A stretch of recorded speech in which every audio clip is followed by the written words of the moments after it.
હોય, શિક્ષણની બાબતો હોય, તમામ બાબતોમાં હું સારી રીતે વાકેફ છું. આજે તમે સરકાર સામે અવાજ ઉઠાવવાના પ્રયાસો કરશો તો એ તમને ધર્મમાં ઉલ્લેખી દેશે કે ભાઈ હિન્દુ ખ્રિસ્તીની લડાઈ થશે, ભારત પાકિસ્તાન, હિન્દુ મુસ્લિમ જેવી વાતો કરશે, મસ્જિદની વાતો કરશે, મસ્જિદની વાતો કરશે. ત્યારે સાથીઓ, મારે તો વિશેષ કઈ વાતો કરવાની નથી.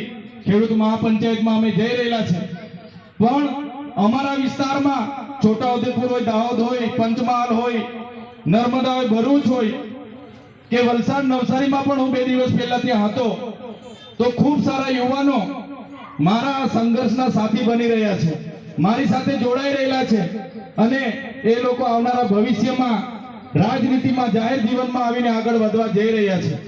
ત્યારે મારે તમને એટલું જ આહવાન છે, આજે ગુજરાતમાં યુવાન ભણી ગણીને BA કરે, BEd કરે, PTC કરે, ટેટ ટાટ પાસ કરે, બધી તારે મારે આજના નારણપુરના મંચ પરથી મારા યુવાન સાથીઓને વિનંતી છે કે તમે પણ બધા જાહેર જીવનમાં આવો. હું નોકરીમાંથી રાજીનામું આપીને જાહેર જીવનમાં આવ્યો છું, ત્યારે આજે ગુજરાતના કર્મચારીઓ હોય, યુવાનો હોય, બાળકો હોય, તમામ વર્ગના પ્રશ્નો ઉઠાવી શકું છું. આ વિસ્તાર અમારા માટે ખાલી છે. આ વિસ્તારમાં હજુ અમારું સંગઠન નથી.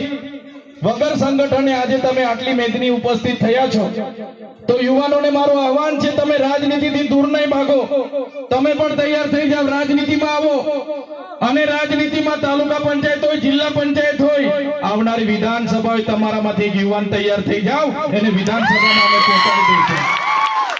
સાથીઓ, તમે રાજનીતિથી દૂર ભાગશો, જે ભણેલા ગણેલા મારા યુવાન સાથીઓ છે, તમે રાજનીતિથી દૂર ભાગશો તો ખરાબ અને બદમાશ લોકો આપણા પર રાજ કરશે, આપણા અધિકારોની વાત ના કરે. અને તમે જ્યારે શિક્ષણ, રોજગાર અને અધિકારોની વાત કરશો તો તમને ખોટી રીતે દબાવશે. ત્યારે મારે તમને બધાને વિનંતી છે, ચૈતર વસાવા તમારી સાથે છે. આવનારી તાલુકા, જિલ્લા પંચાયત, આવનારી વિધાનસભા માટે હું તમને રાષ્ટ્રીય પાર્ટી આમ આદમી પાર્ટીમાંથી આહવાન કરું છું. આ લડાઈ કોઈ પાર્ટીની નથી, આ લડાઈ કોઈ ચૈતર વસાવાની નથી, આ લડાઈ આદિવાસી સમાજની છે. અને એ લડાઈમાં તમારે આહવાન કરું છું, એ લડાઈમાં તમારે જોડાવાનું છે. ભલે હું રાજકીય પાર્ટીનો ધારાસભ્ય છું, વિધાનસભા દળનો નેતા છું, પણ આમ આદમી પાર્ટી એ આદિવાસી માટેની પાર્ટી છે, યુવા માટેની પાર્ટી છે, જે પણ લોકો કામ કરશે એના માટેની પાર્ટી છે. ત્યારે સાથીઓ, ક્યારે આમ આદમી પાર્ટીના રાષ્ટ્રીય સંયોજક અરવિંદ કેજરીવાલજી હોય, ભગવત માનજી હોય, આદિવાસીના મુદ્દે ક્યારે પીછેહટ નથી કરતા. ત્યારે જ્યારે પણ આપણે વિસ્થાપિતની લડાઈ લડવાની આગળ લડવી પડશે, જ્યારે પણ જંગલ જમીનો માટે લડવી પડશે, આ સરકારો જ્યારે આપણને ન્યાય નહીં આપે, આવનારી તાલુકા, જિલ્લામાં, આવનારી વિધાનસભામાં એ સરકારને પણ આપણે ઘર ભેગી કરી દઈશું. ત્યારે મારે કોઈ વિશેષ પક્ષ, પાર્ટી, નેતાની વાત નથી કરવી, પણ ઘણા યુવાનો અહીંયા મારી સાથે મને ફેસબુક પર, ટ્વિટર પર મને ફોલો કરે છે, મને માને છે અને મારું કહેલું સાંભળે છે.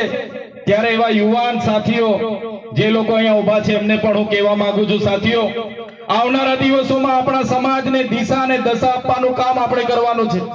આજે તમે જોઈ લો, આપણા યુવાન, આજે યુવાન KTM R1 ભાઈઓ આઈફોન ભલભલા શોકમાં પડેલા છે, વ્યસનોમાં પડેલા છે, પાર્ટીઓમાં પડેલા છે.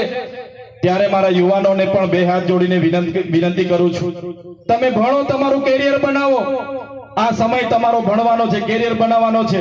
મારા યુવાનોને પણ કેમ છું કે ભાઈ તમે વ્યસન અને ફેશનથી દૂર રહેજો અને તમારું કેરિયર બનાવવાનો સમય